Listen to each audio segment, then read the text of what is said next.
Buenos días, bienvenidas, bienvenidos nuevamente a la Biblioteca Legislativa, a estas bibliotecas del Congreso. Para continuar con las ponencias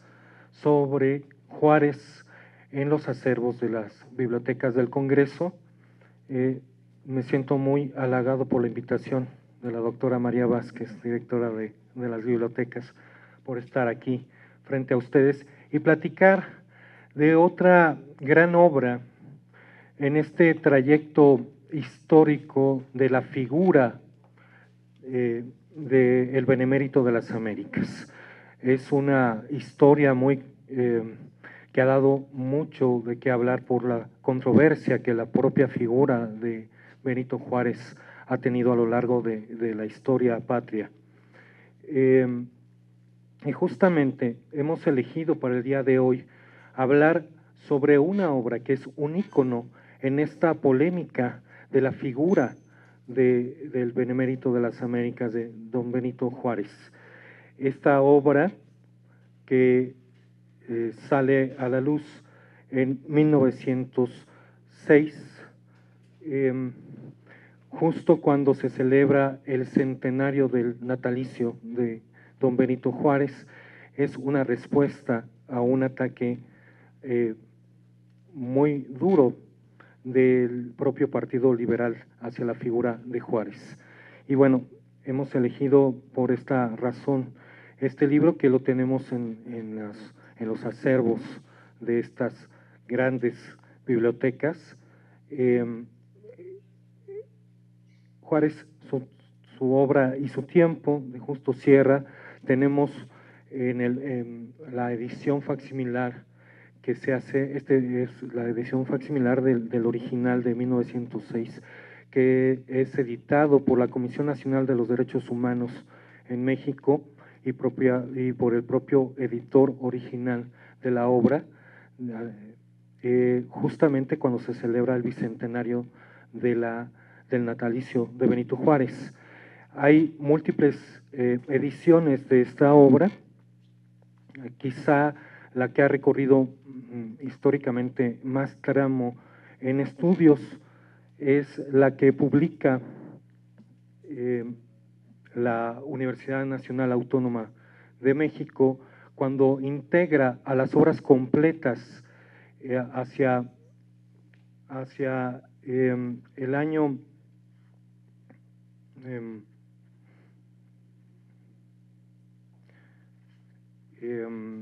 perdónenme,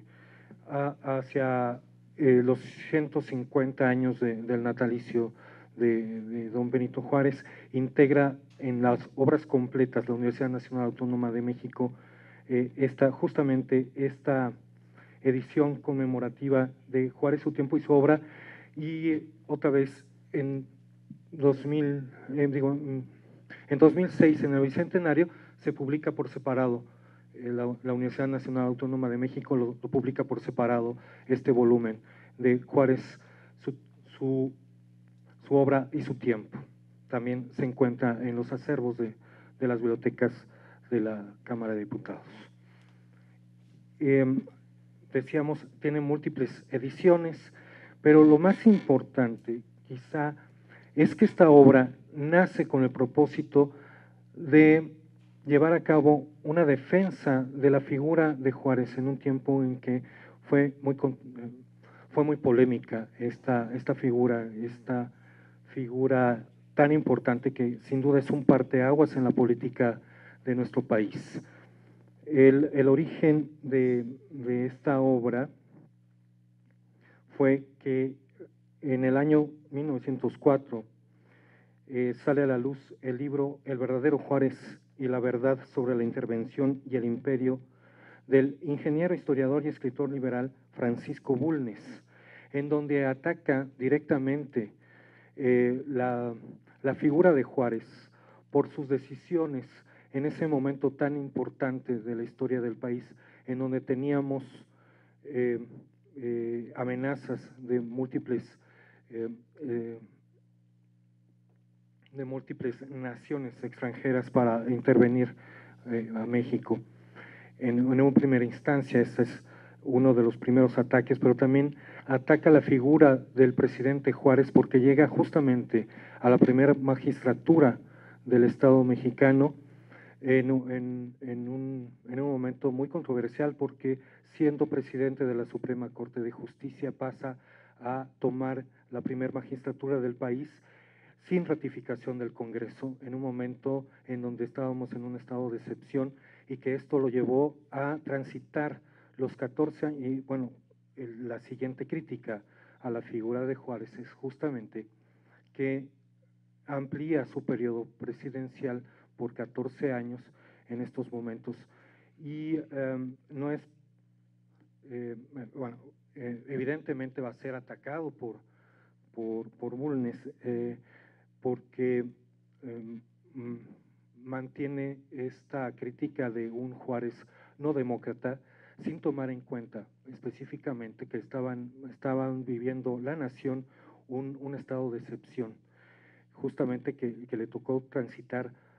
prácticamente de una manera, tomando decisiones muy fuertes, políticas, que si la ponemos fuera de contexto, resulta ser de una crítica realmente que se podría justificar nuevamente sin conocer el contexto en donde se dieron estas decisiones del presidente Juárez. Es así que cuando en 1904 se publica esta obra de El verdadero Juárez y la verdad sobre la intervención y el imperio de Francisco Bulnes, muchos de los intelectuales liberales hacen una férrea defensa de la figura del presidente Juárez. Y uno de los más importantes de todos estos, porque fueron más de 20 autores del Partido Liberal que estaban haciendo esta defensa, la principal por la trascendencia de la autoría de Justo Sierra, que para entonces en 1905 ya era el ministro de Instrucción Educativa y de Bellas Artes, y ya tenía varios textos sobre la historia y la evolución de México. Él entra en esta corriente de apologías a la figura de Juárez, y se considera por la trascendencia del propio Justo Sierra, se considera que es la respuesta oficial a los ataques de Bulnes. Y bueno,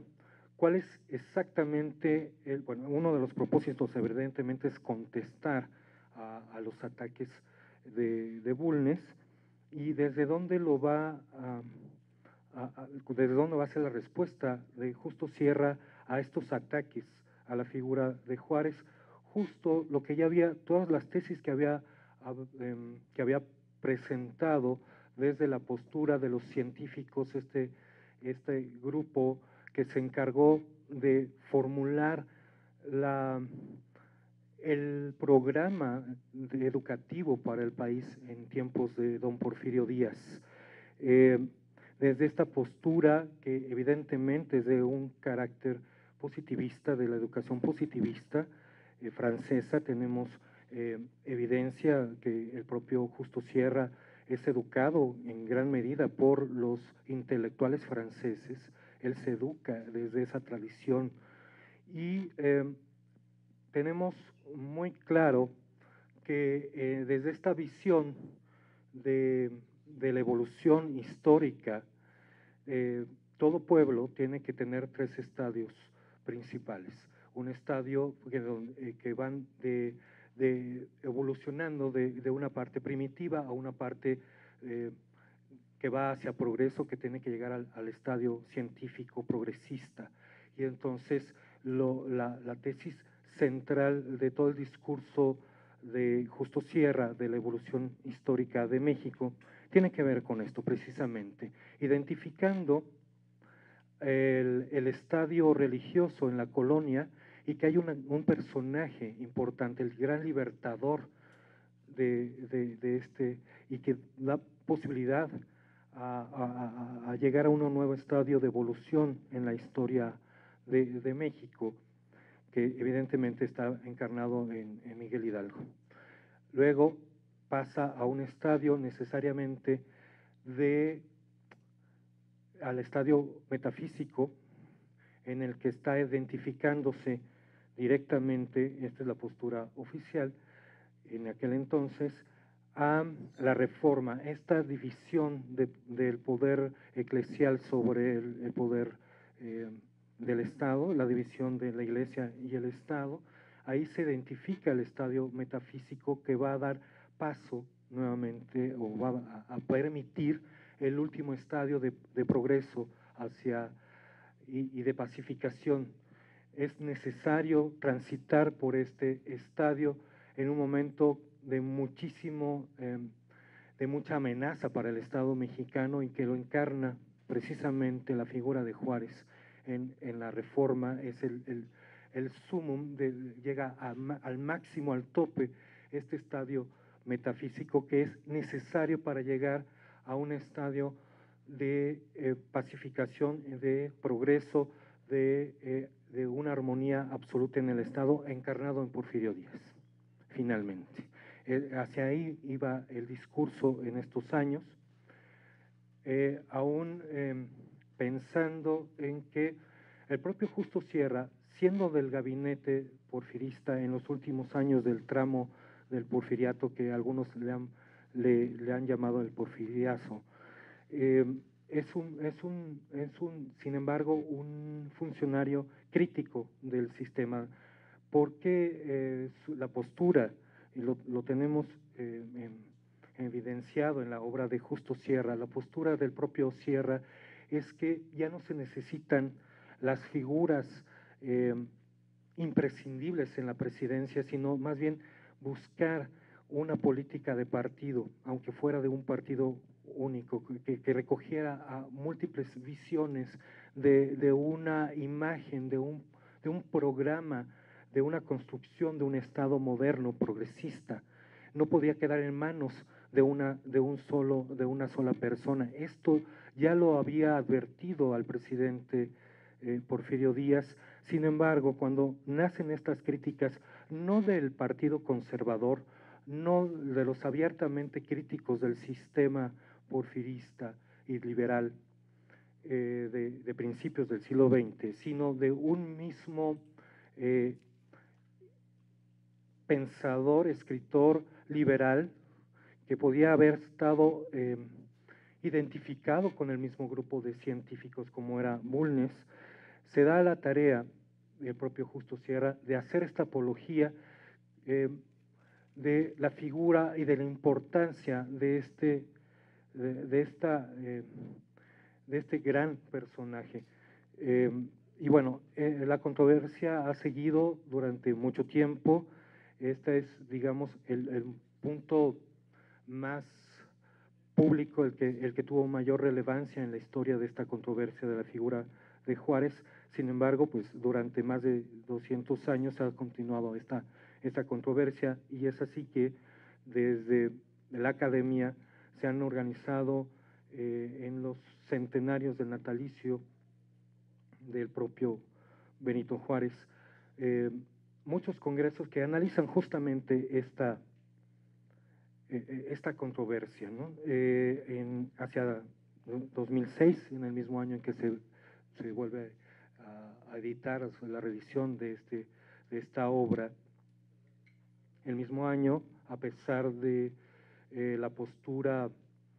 tan ambigua del gobierno de México, se organiza, entre otros, un congreso internacional para hablar justamente de Juárez, historia y mito, que fue coordinado en esta ocasión en el Colegio de México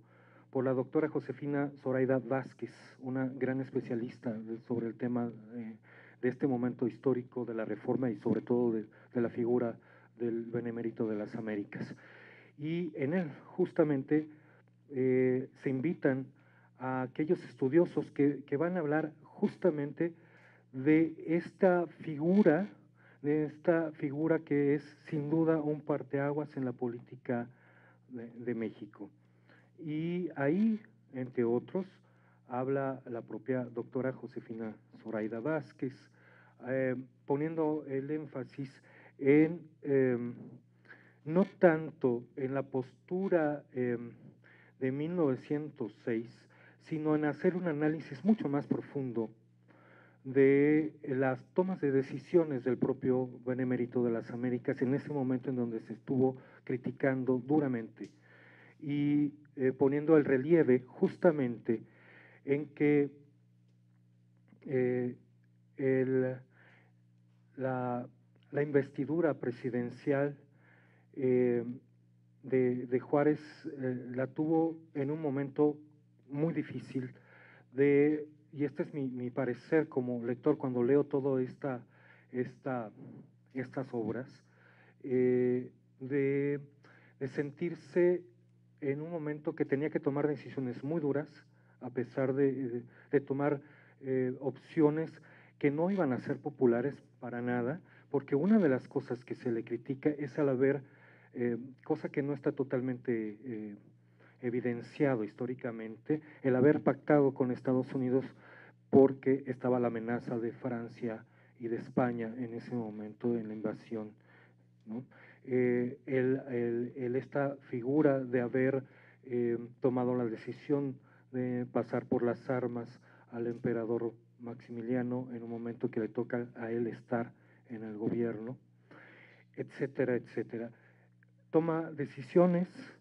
a pesar de que hay muchos políticos, muchos sectores de la sociedad que no están de acuerdo, pero que son necesarias para poder defender la soberanía nacional, para poder construir un Estado fuerte, que ese era el propósito de Benito Juárez, como me parece, toda la presidencia, con sus propias posturas muy particulares, pero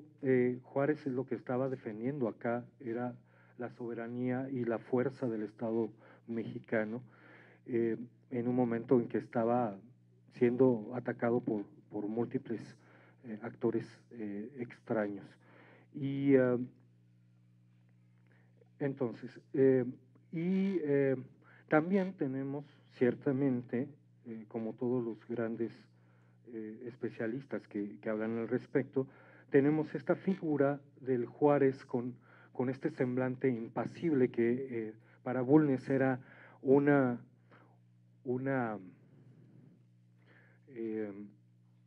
era como la evidencia de que era Juárez el que no escuchaba, intransigente, pero también que venía por parte, y esta es una postura muy racista, de su raíz indígena, de no quererse abrir, de estar como no involucrándose con el ajeno. Y esto evidentemente también es una postura muy, muy, muy racista, que nuevamente, volviendo a los especialistas en esta controversia, hablan de que sin duda Juárez no solamente viene de un sector marginal a llegar a la presidencia de la República, sino que además en su propio partido, el Partido Liberal, tuvo que superar estas críticas terribles del racismo, ¿no? De siempre haber, por un sector liberal, los liberales moderados, de ver en Juárez a este indígena oaxaqueño que sale del pueblito de Guelatao en la Sierra Zapoteca, cuando el Juárez político, el Juárez estadista, el Juárez en el poder, distaba mucho ya de ese Juárez que evidentemente más bien es la postura en realidad debía de ser de admiración, porque ciertamente su nacimiento fue en un estado marginal, pero que logra superarlo y que por su impulso llega hasta donde llega el propio Benemérito de las Américas. Entonces, más bien la postura es de hacer un recuento, sí, de esta gran obra, y por eso el impulso en aquel entonces, ayer nos hablaba la doctora María Vázquez de esta gran obra, de rescatar los discursos, los papeles de Juárez, porque ahí vemos no a la figura mitológica de este personaje que tenemos en las efigies de bronce o de las fotografías oficiales del propio Juárez, que tiene la mirada adusta, que tiene una postura rígida, fuerte, sino a este Juárez humano, a este Juárez que logró ser indudablemente, podemos tener la opinión sobre él que queramos personalmente, por lo que hemos leído, por lo que nos han transmitido, además, en la instrucción pública, de la educación pública de nuestro país, depende del signo con que se esté escribiendo la historia. Desgraciadamente no hay mucha objetividad en algunos periodos de la historia, pero tenemos que reconocer en él a un gran personaje por lo que implica y lo que dejó de testimonio en sus miles de documentos que están ahí publicados, ¿no? Y no es una persona, como Bulnes lo decía en el siguiente texto, que es como una respuesta en Juárez y las revoluciones de Ayutla y de Reforma. Bulnes, además de acrecentar esta visión racista de Juárez, decía es que Juárez en realidad estaba ahí, pero él no tomaba las decisiones, él se dejaba mover de acuerdo a cómo se estaban presentando las situaciones tan difíciles por las que estaba transitando México. Y cuando vemos que no es verdad, es decir, es una postura pasional absolutamente, de denostación a la figura de alguien que en realidad, evidentemente, desde la primera magistratura no podía ser alguien que se pudiera hacer, estar como en una figura de veleta, sino que tenía que tomar decisiones muy duras, que tenía que tomar decisiones definitivas y que sabía de las consecuencias de sus actos. Sin embargo, siempre se mantuvo, eso es lo que nos muestran sus documentos, en lo personal y en lo político, en lo público, con sus principios muy firmes, y actuó muy controvertidamente, pero siempre de acuerdo a unos principios y unos ideales que desde muy joven y nunca modificó, y tampoco en lo personal, pues son principios éticos que están muy firmes en él, y una postura ante la vida que lo mantuvo hasta el último día en el poder, que fue el último día de su vida pública, ¿no? Entonces, este es pues un acercamiento muy importante cuando vemos que el doctor Andrés Lira, que también participa en el Congreso del Bicentenario, y el propio Jaime de Arenal Fenocchio, que hacen a manera de prólogo de esta reedición del 2006, hacen un ensayo sobre la obra de Justo Sierra en este volumen. Ponen de relieve justamente estas posturas. Por un lado, contextualizar el Juárez de Justo Sierra justamente en estos momentos de la postura oficial de la instrucción educativa en México, de los científicos, pero también ponen de relieve estos otros contenidos, digamos, de esta obra. De acuerdo, no, sabemos ahora que esta obra de Juárez, su obra y su tiempo, no fue escrita totalmente por Justo Sierra, sino que por la premura de la publicación. Se le pidió a otro historiador, entonces muy joven, pero que llegó a ser un gran erudito del tema de la Reforma y del propio Benito Juárez, el joven Carlos Pereira, colabora en esta obra haciendo algunos capítulos, ya muy avanzada la obra. En específico nos estamos refiriendo al capítulo 11 de Richmond y Sadowa, y el 12 que habla de Querétaro justo en el apresamiento de Maximiliano y toda la consecuencia de este momento histórico, y retoma en donde se ve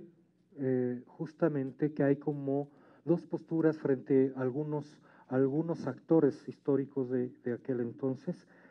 y en el capítulo 13 retoma la pluma de ese Sierra en La Última Tormenta, sobre todo, que esto ya es tomado de La Evolución de México, otra obra del propio Justo Sierra, hablando justamente de los tres estadios de la evolución de la historia de México, que explica desde esa postura las decisiones más importantes del gobierno de Juárez. Y finalmente